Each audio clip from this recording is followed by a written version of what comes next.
So what's up mga dudes? So 7:30 na ng hapon dito sa NC. Ngayon yung may-ari nitong bahay ay overtime, so nag-text siya sa atin na makikisuyo daw na pakainin yung kanyang alaga, yung aso. So nandito tayo ngayon sa likod at nagdala na ako ng pagkain ng aso. Ayan.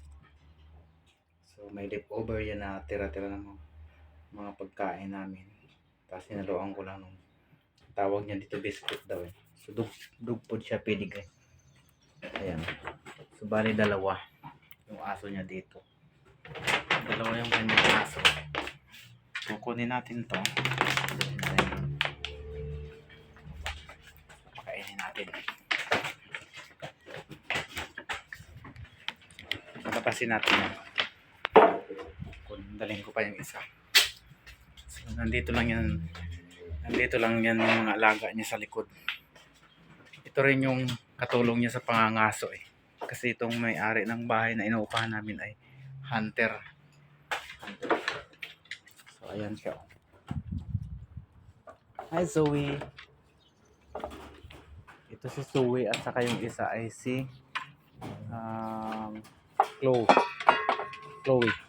Chloe at saka si Zoe. Ayan.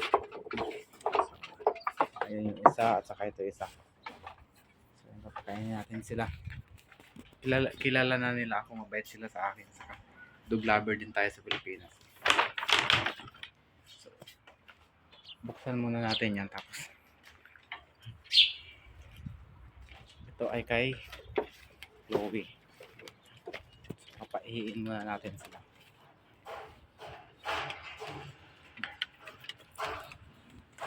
Ihi ka muna, Chloe, ha? Labas na.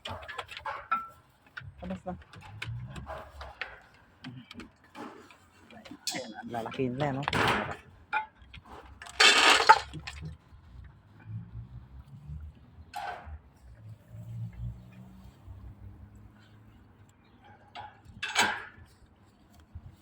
Ayan. Ito namang isa ay si Zoe naman, si Zoe. Wait, Zoe, ha? Ito sa kanya, pedigree. Ayan. Buksan na natin. Come out. English, come out. Go outside for pee. You don't want to pee? Huh? Siya doon.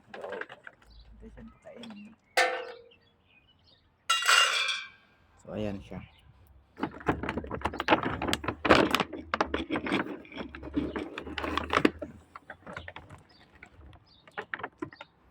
Ayan, pedigree. Tatlong baso ng pedigree. Ayan siya.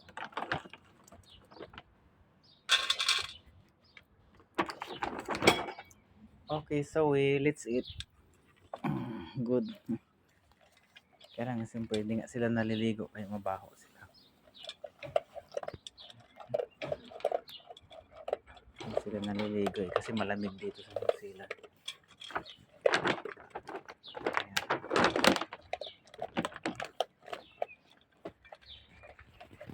So yun mga dudes, tapos na. Mga bait yan sila. So, pero pag una mong tingin, ang tatapang kasi ang lalaki eh. Hanggang baywang ko. Sipin mo yung taas kong yung ganyan. Hanggang baywang ko.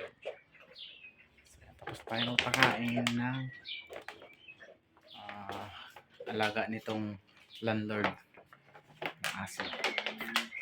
Thank you for watching.